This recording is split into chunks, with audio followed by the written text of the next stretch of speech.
evening, everyone. I'm guessing you're expecting Mr. Philip Holloway today. He is absent today, so I've took over the show.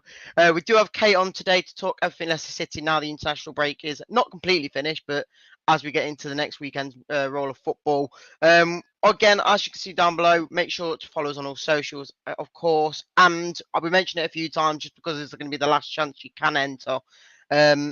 As Phil can show you here, send your photos of you in your Leicester kits wherever you are. It can be at home or even on holiday, like Phil has there. There's no more posts going out at the moment, but if you go back into our socials, you'll find the post. If you can get your entries in now, we'll be picking it over this week and announcing it at some point in the next week or so. So make sure you get entering in that, and you'll be able to win a season's worth of Puck Pies. Like a few people have previous anyway. Again, get your views and comments in, and we'll be always trying to get your comments on in these shows to make sure we get everyone's views ready for the new game in the next weekend. We'll get started straight after the intro. The Leicester City machine is on the march again. Leicester Fan TV presents a variety of content like fan discussions, match analysis, and engaging with Leicester fans worldwide. We want your views live, thanks to our sponsors, Everard's, Pucker Pies, Hologram, Take Me, Newbie & Co, and the Fox's Arms. Want to watch more content like this? Hit the like button. Give us your views.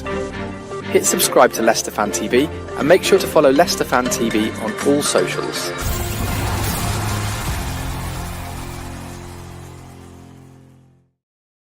Yes, as always, make sure to follow Leicester Fan on all socials. We'll get a few comments up before we do bring Kate on. I see Rich Collins says here, good evening, Reedy. I prefer Phil. I think most people prefer Phil. I just talk absolute nonsense half the time. So it's opinions, isn't it? Football is football. We can always say what we like, but no one's right or wrong, are they? Mark, Gareth, says evening, how we doing? And Mark says how we doing. Appreciate you all coming on. Get your views and get your comments in as always. And Craig, before we bring Kate on, says good evening, Phil. It's not Phil, but yeah, hello. And then Janie also says hello. We'll bring on Kate now. Kate, how we doing? Yeah, I'm all right, thank you. How are you? Yes, I'm good. As we were just mentioning before the show started, international break has come after about a month's worth of football. What's your take on it? Because we both know that I don't think any football fans in general, not just Leicester fans, any football fans in general, did not like the international break unless you really do like England football. Yeah, I think even if you like England football, you're not a fan of just getting going in the league. The window's just closed. Chance to see the new players. And oh no, you can't see the new players for another week or so yet because we have an international break. So I hate this time of year. I hate this break. I think it's very pointless. I don't think you learn a lot if you've got a top competition in the summer coming up. And for me, it just spoils the league. And I worry about things happening like what happened to Fatawu last season. We lost him to injury. I think it was in this break.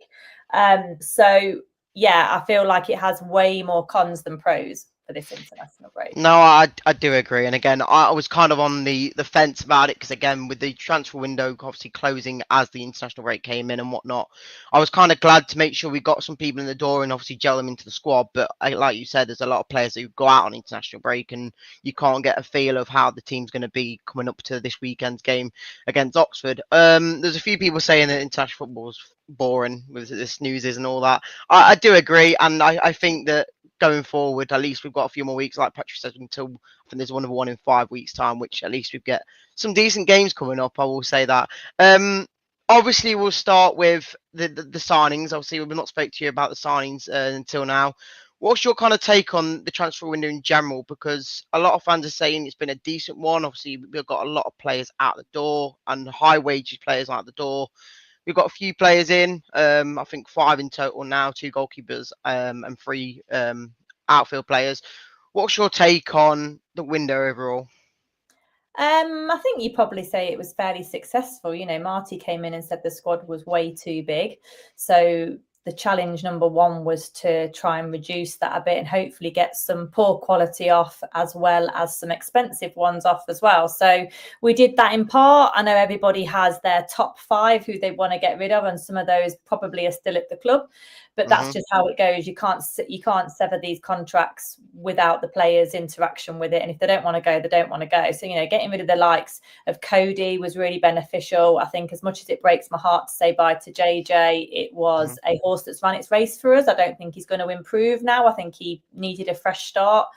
And then as far as the purchases go, it was always lastminute.com, wasn't it? They came like buses in the end. So I think we were desperate in midfield. I know the elephant in the room with a lot of this is the replacement of Vardy, but for me, our midfield is the weakest part of our team. So to see some midfielders come in, young, hot prospects by the sounds of it, you know, it's particularly James, JJ number 3 for Leicester City. It's nice to see and hear him talking about wanting to play for Leicester. He's talked with his dad about playing for Leicester before and how well it would suit him. So yeah, it looks like we've got a proper box-to-box midfielder back yet there. So he's the most exciting one for me. And yeah, I think we've filled some gaps. There's plenty of work to be done, but you can only do what you can in the transfer window. And I think Marty has a lot to do with the type of cultural player that we want to accept into the club, and hopefully will fit his style of play. No, I do agree. I think the players we have brought in, other than maybe the keeper side of things, because I don't think any of them other two are gonna get into that first team in the most games anyway, maybe in the cup or whatnot. But again, the players that we brought in, again, when you've got the likes of Winks, who isn't seeing probably the game time that most fans would probably say quality wise probably should be, I would say the likes of James, who's going to be a new player who has to show his quality and he obviously wants to play for us. I think he's going to have a bit of competition in there. Again, Ramsey, if we are going to be using him in that 10 role, I think clearly it's the better option than, in my opinion anyway. I'm not saying that Page isn't great, but right now I think you need someone who's got a bit more about him, the creative side of things, in that role. And then you've got I'm forgetting now. I'm trying to Carranza, yes, the main man up front. For me, again, you start him. I think the goal record of already in the league, we've not scored a goal with one of our strikers yet. Realistically, for me, he has to be starting. Maybe not against Oxford, because again, too early maybe to just stick him in there, but I think that a striker, what everyone's been asking for, and we've finally got one. I think you've got to see what he's got. And realistically, looking at him, I think he's kind of like a Ulloa style in how strong and tall he is, but then he's got a bit of pace to him as well. So I think there's a bit of both in there. And with the crosses we put in, I think there's every chance he can get a few goals this season. Yeah, and he's got both feet as well. I don't know if you've seen his highlights reel, but he's left and right footed really comfortably. Like whatever comes first, he'll take it on that foot. So that was quite encouraging to see, because there's not many you see these days like that. You see certain players that they just either have to cut inside all the time because they haven't got that. Like VK's like that, isn't he? He has to use his left. He can't cut inside like you would want him to.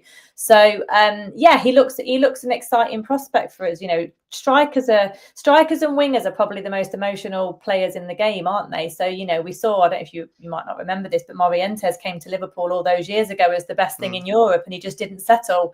And that can happen with strikers. It doesn't mean you're shit. It just means that sometimes you don't settle. So hopefully Carranza hits the ground running a bit.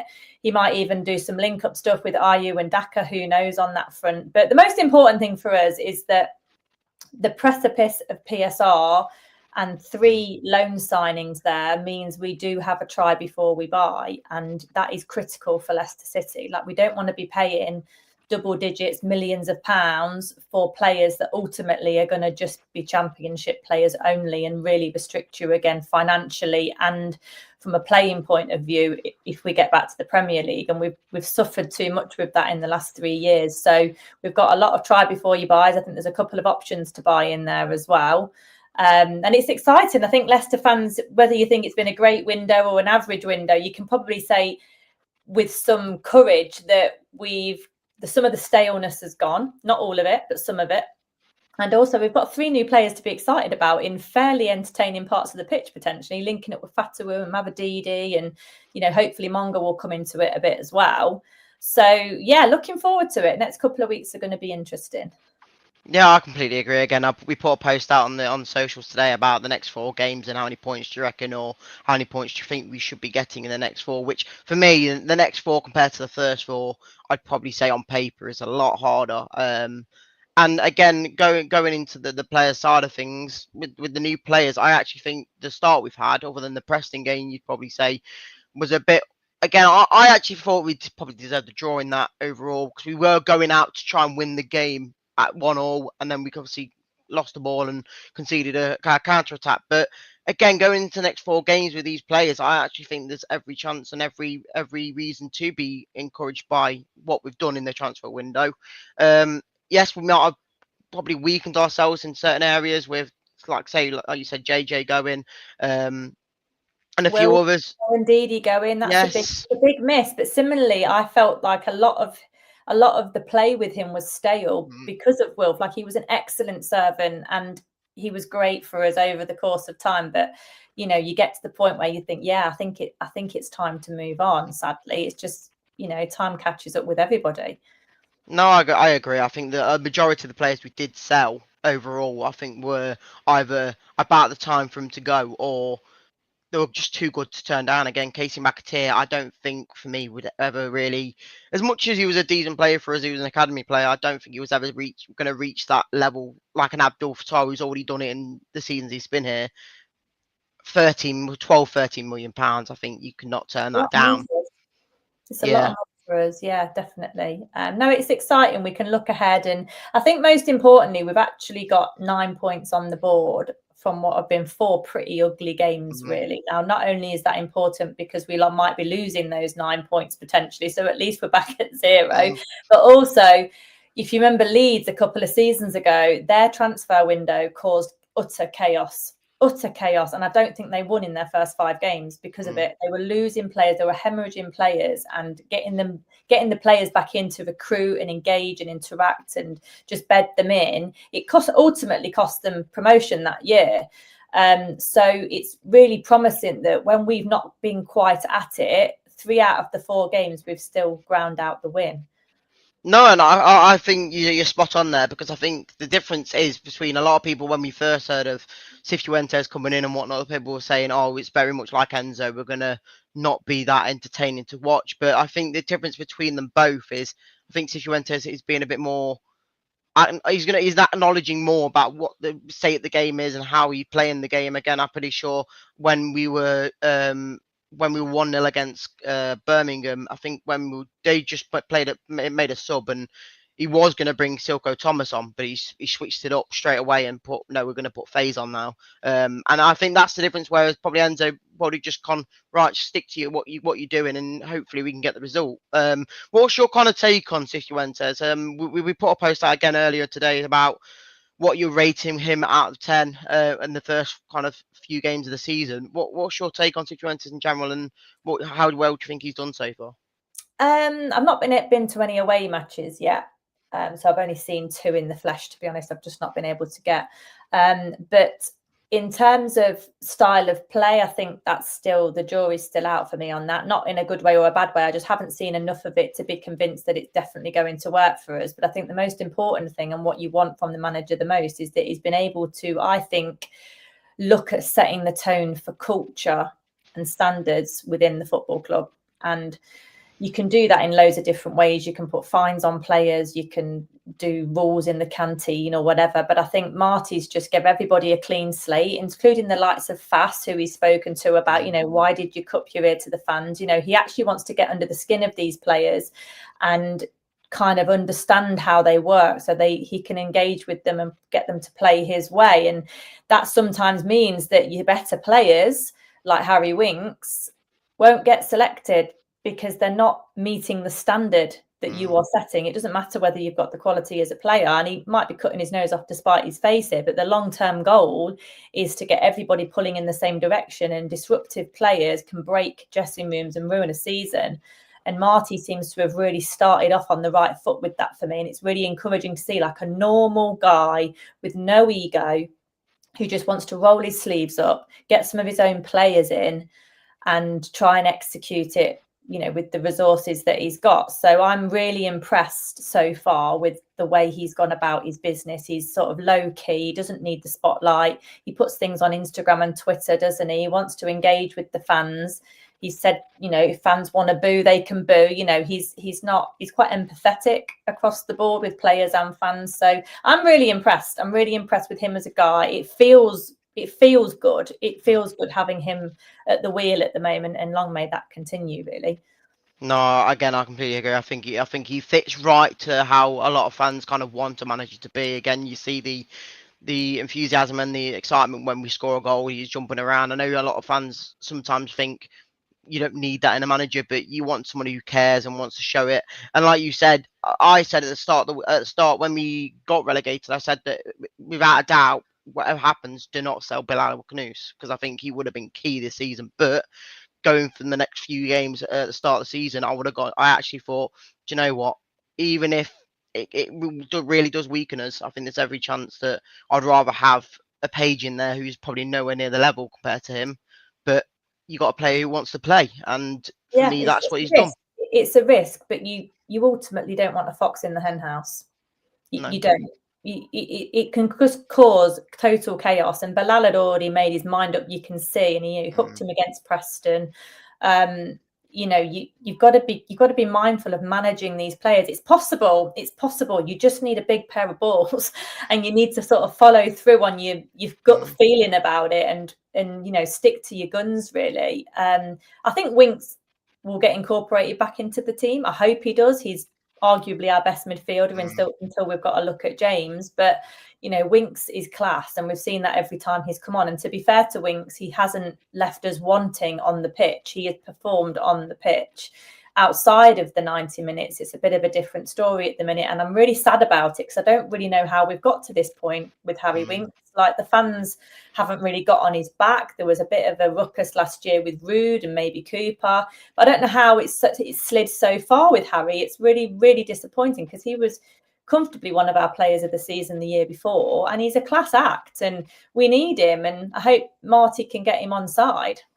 No, again, I'm going to keep agreeing with you because you're spot on. But again, there's a few players I want to mention from the start of the season until now that I think have maybe proven a few fans wrong. Again, I'm going to put out the names of Sumara. Again, I think he's had the last few games quite good. I know his first two weren't the greatest, but the few players are sticking out there and showing that the quality is probably too good for the Championship.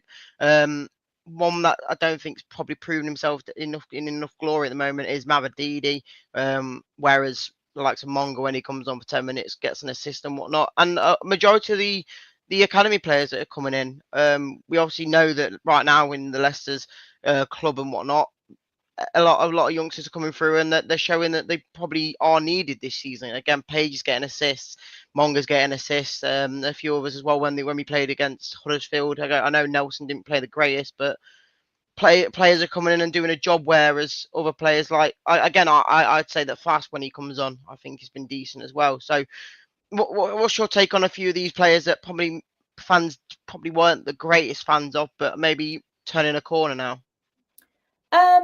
Look, fans are really forgiving. If you're playing for us and you show you want to play for us, even if you're shit, we still want you to do well. That rule hasn't quite followed through with Oliver Skipp, because Oliver Skipp isn't a dickhead. For some reason, he's got loads of abuse when he's not really played, and he didn't pay the money himself. Did he? He didn't pay 20. He didn't pay 23 million quid. So Skipp is a bit of the anomaly here. I don't know why Skipp gets loads of stick. He's obviously trains well. He's got a good attitude. Again, low ego, low maintenance type of player.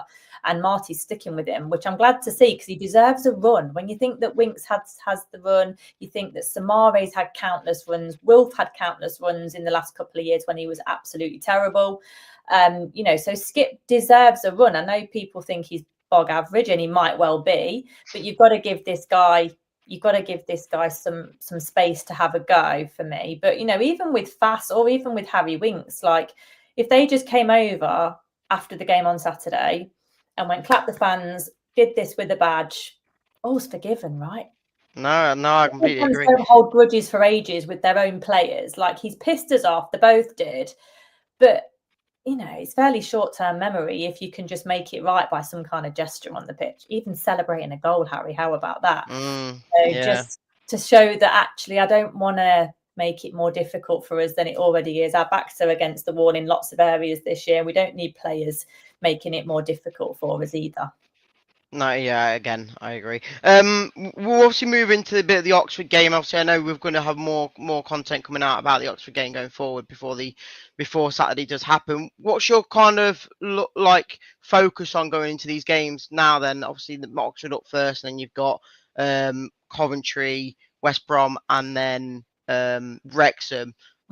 Surely this is a point in the season now where I know it's going to be a hard game. Every game is hard, but what's your kind of take of these games coming up? We've got to.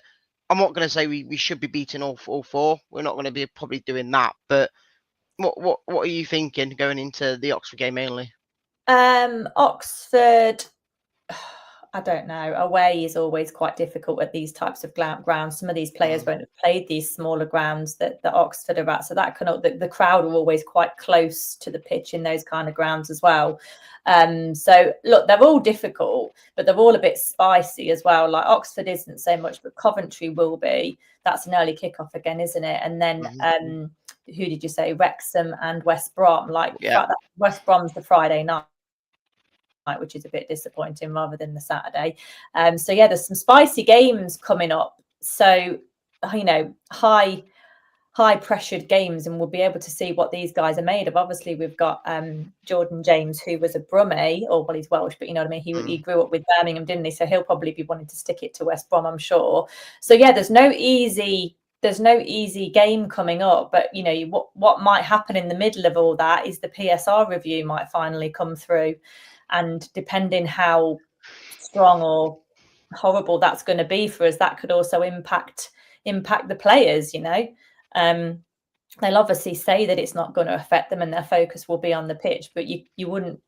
They're only human, and that could distract them a bit as well. And that's when other teams lick their lips a bit and see us as a bit of a free hit. Yeah. Again, I do see the last two games that we played against Charlton and Birmingham be a bit of a confidence booster, because again we weren't the greatest, probably weren't the team to win the game in both of them. Again, we probably were under the cosh a lot of the time in them games, but the difference was we ground out the result and made sure we won the game. And I think in the next four games, again, they're not going to be easy, but from what we've seen, I think there's every chance we can grind out the results if we score early, or if we can get a good start to the game. I think there's certain players I've mentioned, the likes of Ben Nelson maybe slotting into the game against Oxford, just because he's been there. He's obviously played from last season. I think there's every chance that he could slot in. I know I probably would say that Coley's not been to the heights of what we probably wanted him to be. I know he's played decent, but again, I think we need to see a bit more Ben Nelson. And again, who do you start in each position going into the Oxford game? Is there any players that you think deserves to start against them, or any players that you think should be coming into the squad? It wouldn't surprise me if he starts the same as what he did last week with Charlton. I think he'll start similarly to that. Obviously, I thought Daka did really well when he came on in those last 15-20 minutes or so. I think him and Jordan link up really well. Obviously, I think Monga might start to appear in games earlier and earlier. I think starting him, did he start against Preston? He didn't. Yes. No, he came on. I remember he came on. There was a game he started, wasn't there? Charlton. Was it Charlton? So yeah, that was the Birmingham game, wasn't it? The last game. Yeah. So Charlton, he started and he didn't do so great. He was kind of phased out a little bit, and that's going to happen. He's only 16. He's still got to grow a bit. He's up against grown men defenders as well that will figure him out a little bit. So I think we'll start to see the introduction of the youth. I think the new JJ will make an appearance maybe at half time or 60 minutes or whatever. And I think Marty's going to be working on the press. I think he's spoken about that already. Like he was encouraged by the press against Birmingham, but not overly impressed. So if we can get those level of quality players pressing, there's an argument to say you could romp the Championship if you play like that with our pace as well. Yeah. You could really leave quite a lot of the other teams for dust, really. No, I completely agree. Before we do finish, then we'll obviously ask you for an early score prediction. It's not going to be anything amazing because we're not going to know until we get to the Saturday at what was it half 11 when the CDT news come out. But what's your thoughts on it? I think out of the next four, I think this one should be on paper quite a comfortable win. But again, I can't say that for sure, can we? So I'm going 2-0 on Saturday. I think 2-0. 2-0. Okay, What there we about go. you? Oh, don't ask me that. I've tried to be confident the last few games. I'm gonna go 2-1. I think their goal is gonna be the first goal, but I think we'll come back and win it just to try and keep the. There we go, Kate. I appreciate you coming on. Where can people find you before you go? You'll find me on Twitter. I'm also on Blue Tinted Glasses every Sunday, and I do Leicester Till I Die most Tuesdays. I'm not on tomorrow, but I'll be back next week. There you go, Kate. I appreciate you coming on. And we'll see you hopefully soon on Leicester Fan TV. Cheers. Thank you. Cheers. Thank you. And there you go, guys. There's another show completed. Appreciate everyone coming in. We'll get a few more comments up before we do finish. As always, make sure to follow Leicester Fan TV on all socials. Please, again, enter the competition if you haven't already. We'll be picking a winner in the next days. So please try and enter if you can, and we'll find someone to win a season's worth of book of pies, as always. Make sure to check out Leicester Fan TV shows coming up. The Foxes Focus on Thursday with Jono and Simon to talk probably everything about the Oxford game coming into the weekend. And then the Sunday show with me again. Unfortunately, you got me 3 times a week, I know. You got me on Sunday 9:30 to post-match the game. Appreciate everyone coming on. We'll get a few more comments before we do finish. Rich Collins says 4-0 to Leicester. You are always positive, aren't you, mate? Michael says 2-1. There is never an easy game in the Championship. Mark, you are absolutely spot on. There is never an easy game in the Championship. Andy Miller says he will grow, as in someone said he will grow, which is Page is lightweight. I probably would say right now, I think he's probably it's probably too early for him in the season to start games, in my opinion, but it might progress. Rich says forget about PSR. You can't ever forget it until it gets announced or confirmed or denied. But yeah. Colin says Wrexham are poor. Cov will be tough. Oxford easy win. I agree. I think we should be beating them. Mark, appreciate you coming on as always. And Craig with the last comment says 2-0 to City. Come on. Appreciate everyone coming on, and we'll see everyone on Thursday night. See you later, guys. The Leicester City machine is on the march again. Leicester Fan TV presents a variety of content like fan discussions, match analysis, and engaging with Leicester fans worldwide.